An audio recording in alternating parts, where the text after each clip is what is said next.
జిల్లాలోని వివిధ శాఖాధికారులను ముందు వరుసలో కూర్చోవలసిందిగా కోరుతూ మినిస్టర్ గారికి ఒకే అందించవలసిందిగా కోరుతున్నాం.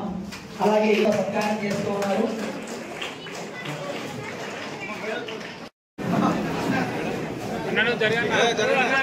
సార్ మీరు అటే ఉన్నారు సార్.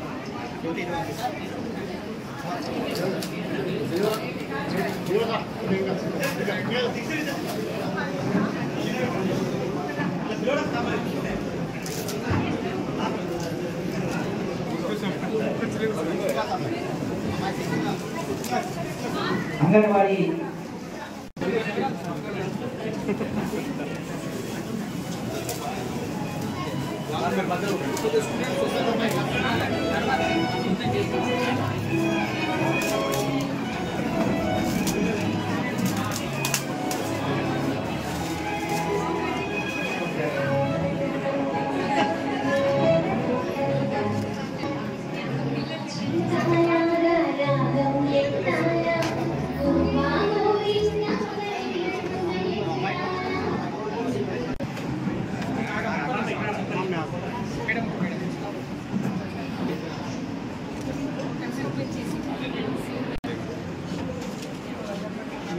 కొంచెం దూరం పోతే అందరం కనపడతాం. పిల్లలు లేరు, పిల్లలు ఒక్కరు.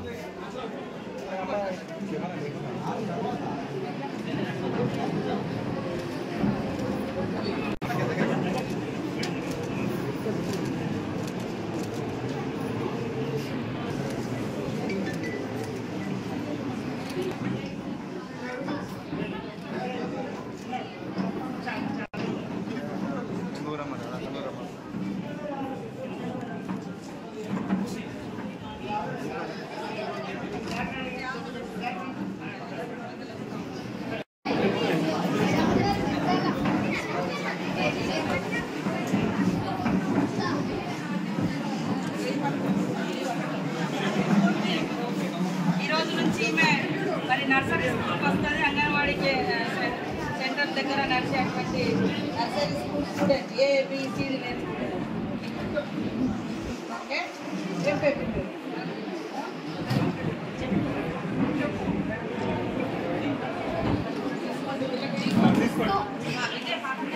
సంతోషం.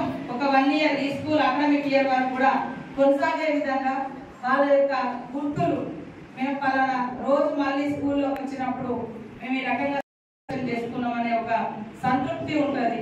అదేవిధంగా పేరెంట్స్ కూడా టీచర్స్ ముఖ్యంగా అవేర్నెస్ తీసుకురావాలి, మోటివేషన్ చేయాల్సిన అవసరం ఉంది. మన ఊర్లో ఏ బిల్డింగ్ లేకున్నా పర్వాలేదు కానీ బడి మాత్రం పక్కా ఉండాలి.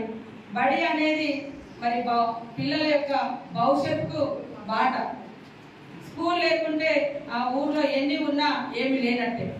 ఎందుకంటే విజ్ఞానవంతులు ఈ దేశాన్ని ఏలగలుగుతారు, మానవ వనరులను సృష్టించగలుగుతారు.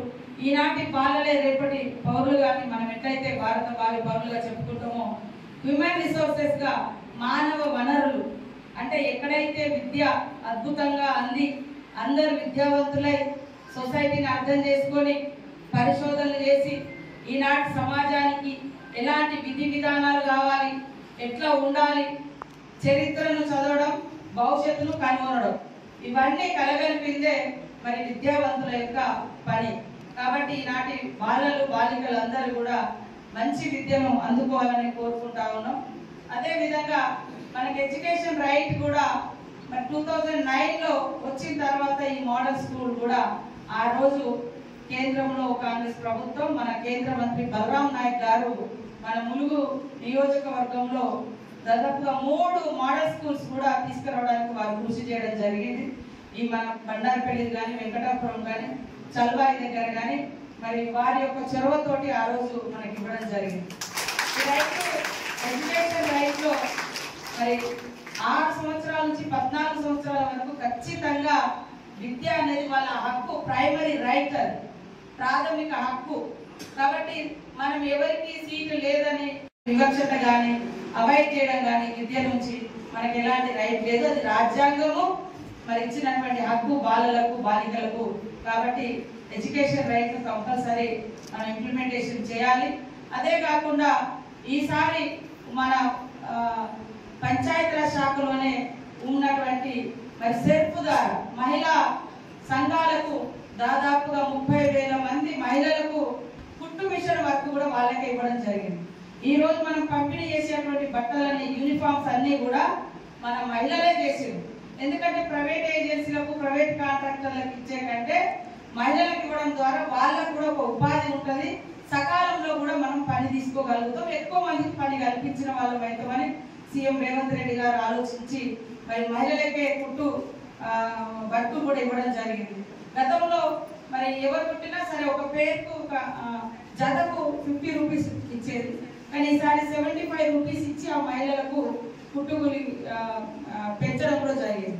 కాబట్టి మరి అందరూ కూడా సద్వినియోగం చేసుకోవాలి. బుక్స్ కానీ ఇంకా ఏమైనా ఈ 15 రోజులలో మిగతా కూడా కంప్లీట్ చేస్తాం. అదే కాకుండా స్త్రీ సంక్షేమ శాఖ మంత్రిగా కూడా నేనే ఉన్నా.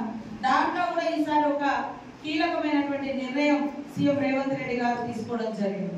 మనము అంగన్వాడీ సెంటర్స్ చూస్తే కేవలం ఫీడింగ్ వరకు పిల్లలకు తీసుకొస్తాం, మంచి అంటే ఫీడింగ్ చేస్తాం, తినబెడతాం, ఆటలు పాటలు. కానీ మన అదే నర్సరీ కోసం, అదే ఎల్కేజీ కోసం, అదే యూకేజీ కోసం లక్షల రూపాయలు ప్రైవేట్ స్కూళ్ళలో డొనేషన్స్ కడతాము. అట్లా వద్దు, మన అంగన్వాడీ సెంటర్లనే మనము నర్సరీ స్కూల్స్ గా మార్చి ఏబిసిడీలు లేదా ఇంగ్లీష్ మీడియం కూడా నేర్పించాలనే లక్ష్యంతో ఈ దఫా 30,000లో 15,000 స్కూళ్ళలో ఇంగ్లీష్ మీడియం అంగన్వాడీ సెంటర్స్లలో నర్సరీ స్కూల్ స్టార్ట్ చేస్తున్నాం. నర్సరీని మనం స్టార్ట్ చేస్తున్నాం. మన పిల్లలు ఎక్కడికో పోవడం కాకుండా వాస్తవానికి అది కూడా ఎక్కడ చేస్తుంటే ప్రైమరీ స్కూల్, ఇట్లా మనకు ఊళ్ళో ప్రైమరీ స్కూల్ ఉంటుంది, అక్కడ ఇది కూడా పెట్టడం ద్వారా ఇప్పుడు తమ్ముడు 5 ఏళ్ళు ఉంటాడు, చెల్లె 3 ఏళ్ళు ఉంటుంది. మరి తమ్ముడికి స్కూల్ పంపిస్తే చెల్లె ఇంటికాడ ఉంటుంది. కాబట్టి ఇద్దరు ఒకే స్కూల్కు పక్క పక్కన ఉంటే తమ్ముడిని అన్న చూస్తుంది, అన్న చూసుకుంటారు, తల్లిదండ్రులకు కూడా ఈజీగా ఉంటుంది, వాళ్ళకు కూడా ఎడ్యుకేషన్ మళ్ళీ వాళ్ళ ఊరిలో ఫస్ట్ క్లాస్ నుంచి మళ్ళీ అదే స్కూల్లో పక్కన చదువుకోవడానికి కూడా ఈజీగా ఉంటుందని మరి ఒక మంచి ప్రణాళిక సీఎం రేవంత్ రెడ్డి గారు, సంబంధిత శాఖ, మా సెక్రటరీస్, మేమందరం. నాకు ఇంతకుముందు కూడా కరుణ గారు విద్యాశాఖ కమిషనర్ గా ఉండే, ఇప్పుడు నా దగ్గర సెక్రటరీగా ఉంది. మనకు వరంగల్ జిల్లాకు కూడా ఒకప్పుడు కలెక్టర్గా పనిచేసారు. వారందరి ఆలోచన, సీఎం గారి ఆలోచన అంతా ఒక కొత్త విధానాన్ని రూపొందించుకున్నాం. రాబోయే కాలంలో కూడా ఇంకా కొంచెం మహిళలకు బాధ్యత తప్పి పిల్లలందరూ కూడా పుట్టిన సంవత్సరం పిల్లగాడు కూడా ఎక్కడ ఉండాలనేటువంటి దానికోసం కూడా ఒక ట్రస్ట్ లాంటిది కూడా ప్లాన్ చేస్తూ ఉన్నాం. అవన్నీ కూడా మహిళలను ఫ్రీగా చేస్తే వాళ్ళు వాళ్ళ ఉపాధి వాళ్ళకి వస్తుంది, 4 రూపాయలు సంపాదించుకుంటారు. ఇప్పుడు ఒక అబ్బాయి కోసం అవసరమైతే పిల్లోడు పడిపోకుండా కాపలాగాల్సి వస్తుంది, లేదా అమ్మ కూలిపోకుండా ఇంటికాడ ఉండాల్సి వస్తుంది. అట్లా వాళ్ళు ఒక 400-500 రూపాయలు లాస్ అవుతుంటారు పర్ డే. కాబట్టి అట్లాంటివి కూడా లేకుండా మరి కొత్తగా కూడా ఇవాళ నర్సరీ స్కూల్ కూడా స్టార్ట్ అవుతుంది. బొమ్మలు, పుస్తకాలు, పాఠ వస్తువులు, మంచి ప్రియదర్శిని అయినటువంటి నోట్ బుక్స్, ఇట్లా బుక్స్ ఇవన్నీ కూడా తయారు చేయించి నిన్నటి నుంచి స్టార్ట్ చేయడం జరిగింది. ఈ పథకాన్ని కూడా మరి ఎడ్యుకేషన్ ఆఫీసర్స్, అదేవిధంగా ఉమెన్ అండ్ చైల్డ్ డిపార్ట్మెంట్ వారు అందరూ సక్రమంగా నిర్వహించాలని కోరుతా ఉన్నాం. ముఖ్యంగా టీచర్స్ అందరూ కూడా సరే మీకు కూడా బదిలీలు అవి అన్ని రోజులు ఉండొచ్చు. ఈ పరిసరాలు కూడా పరిశుభ్రంగా ఉంచండి. ఎందుకంటే 2 months దాదాపుగా 2 నెలలు అయింది మనం స్కూల్ వదిలిపెట్టి. ఎక్కడ పాములు ఉన్నాయో, ఎక్కడ తేళ్లు ఉన్నాయో, ఎక్కడ జర్రి ఉందో తెలియదు.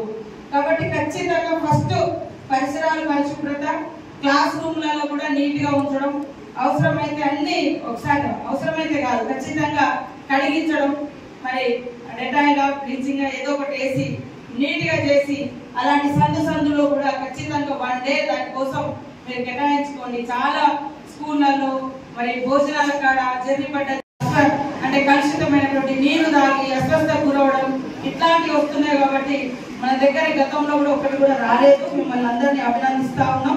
అదేవిధంగా కూడా ఫస్ట్ ర్యాంక్ రావడానికి మీరందరూ కూడా పునాది ఇచ్చినటువంటి వాళ్ళే. 10th వరకు మనం మంచి క్వాలిఫైడ్ అంటే క్వాలిటీ ఎడ్యుకేషన్ అందిస్తున్న వాళ్ళు ఇంటర్లో రాణించగలిగారు. కాబట్టి రాబోయే కాలంలో 10th లో కానీ ఇంటర్లో కానీ ఏదైనా కూడా ములుగు అంటే ఎన్నుకోబడ్డది అనే కాకుండా ముందంజలో ఉన్నది అనేటువంటి విధంగా ఎడ్యుకేషన్ లో కూడా మన పిల్లల్ని రాణించే విధంగా మరి ఉపాధ్యాయులందరూ మరి అదేవిధంగా ఎంపీఓలు, డిఓ గారు, కలెక్టర్ గారు అందరూ మన ఇక్కడ ఉన్నటువంటి ఆఫీసర్స్ అందరూ, మా పత్రికా మీడియా సోదరులు, పేరెంట్స్ అందరూ కూడా సహకరించాలని మనస్ఫూర్తిగా కోరుకుంటూ మరి అస్వస్థకు గురవ్వడం ఇట్లాంటి చోట్ల బట్ లక్కీగా మన ఏరియాలో ఎక్కడ నా దృష్టికి అయితే కాలే హాస్టల్స్ కానీ అదేవిధంగా స్కూల్స్లో కానీ. ఇప్పుడు కూడా మనం అందరం అప్రమత్తంగా ఉండాలి.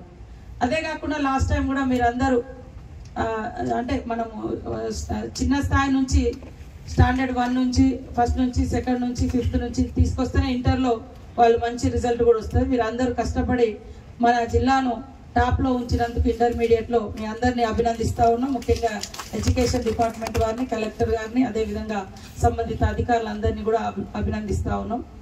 ఇట్లనే మనం ప్రతి దాంట్లో చిన్న జిల్లా చాలా అద్భుతంగా చేసుకోవచ్చు. అన్ని వనరులు ఉన్నాయి, మంచి హిస్టారికల్ ప్లేసెస్ ఉన్నాయి. కాబట్టి మీ యొక్క ఆలోచనను ముందు పెట్టి రామప్ప దగ్గర మనం ఏం చేయగలుగుతాం. నేషనల్ హైవే 100 కిలోమీటర్స్ ఉన్నటువంటి కాన్స్టిట్యున్సీ దాదాపుగా అంటే మనకు 70-80 వస్తుంది. వరంగల్ నుంచి చూస్తే 100 దాకా మన ఇటేట్ వస్తే మనదే ఉంటుంది. కాబట్టి ఇంత పెద్ద ఏరియా ఇక్కడ మనకు రామప్ప, లక్నవరము, టూరిజం కూడా చాలా అద్భుతంగా ఉంది. సమ్మక్క సారక్క ఇవన్నీ నేషనల్ హైవే మీద కూడా ఫారెస్ట్ అండ్ పంచాయత్ రాజ్ లేదా NHR అందరం కలిసి అద్భుతంగా ఆ రోడ్లను డెవలప్ చేసుకోవడము, ఇట్లాంటి అన్నింటినీ కూడా ఈరోజు రివ్యూ చేసుకొని తర్వాత IB వాళ్ళు కూడా లాస్ట్లో కొన్ని ఫ్లడ్స్ వచ్చి చెరువులు తెగిపోయినాయి, కుంటలు తెగిపోయినాయి, రోడ్లు ఇవన్నీ అయినాయి.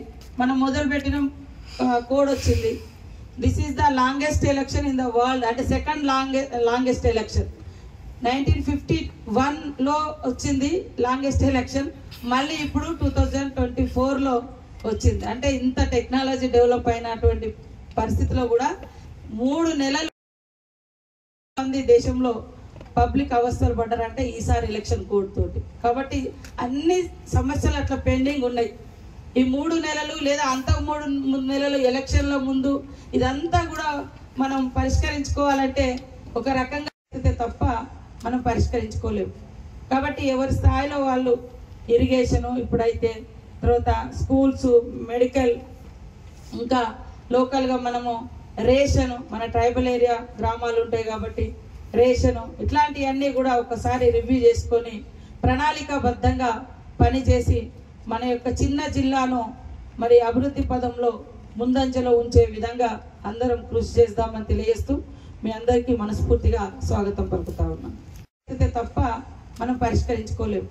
కాబట్టి ఎవరి స్థాయిలో వాళ్ళు ఇరిగేషను, ఇప్పుడైతే తర్వాత స్కూల్స్, మెడికల్, ఇంకా లోకల్గా మనము రేషను, మన ట్రైబల్ ఏరియా గ్రామాలు ఉంటాయి కాబట్టి రేషను, ఇట్లాంటివన్నీ కూడా ఒకసారి రివ్యూ చేసుకొని ప్రణాళికాబద్ధంగా పనిచేసి మన యొక్క చిన్న జిల్లాను మరి అభివృద్ధి పదంలో ముందంజలో ఉంచే విధంగా అందరం కృషి చేద్దామని తెలియజేస్తూ మీ అందరికీ మనస్ఫూర్తిగా స్వాగతం పలుకుతా ఉన్నాను.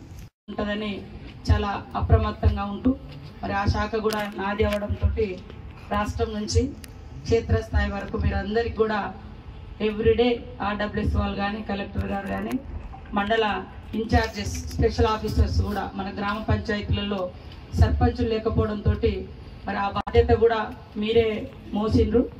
1-2 తప్ప దాదాపుగా చాలా వరకు మంచినీటి వ్యవస్థను కూడా సక్రమంగా అందించి మరి ఇంత ఎండలలో చాలా తీవ్రమైనటువంటి క్రైసిస్ వస్తుంది అనుకున్నాము, మంచినీటి ఎద్దడి ఉంటుంది అనుకున్నాము. కానీ దాదాపుగా మరి అక్కడ CM గారు కూడా డబ్బులు కూడా కేటాయించి ఎప్పటికప్పుడు వాటి పర్యవేక్షణ కానీ, అదేవిధంగా బోర్లు వేయడం కానీ, పైపులు రిపేర్స్ కానీ ఇవన్నీ కూడా చేసి మంచినీటి ఎద్దడి నుంచి మన జిల్లాను మరి సురక్షితమైనటువంటి నీరు అందించి సురక్షితమైనటువంటి నీరిచ్చే ప్రయత్నం చేసినందుకు మీ అందరికీ అభినందనలు తెలియజేస్తా ఉన్నాను.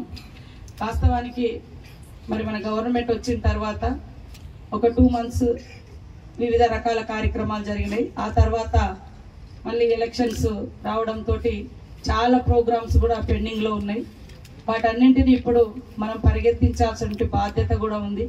కొన్ని నిధులు ఉన్నాయి, కొన్ని నిధులు లేవు, కొన్ని మరి మీరు స్మార్ట్గా ఆలోచించి చేస్తే టెక్నికల్ డెవలప్మెంట్ యాక్టివిటీస్ లోపం లాగా చూస్తే కూడా చిన్న చిన్న సమస్యలే కావచ్చు పెద్దగా ప్రచారంలోకి వస్తాయి, పెద్దగా అవుతాయి.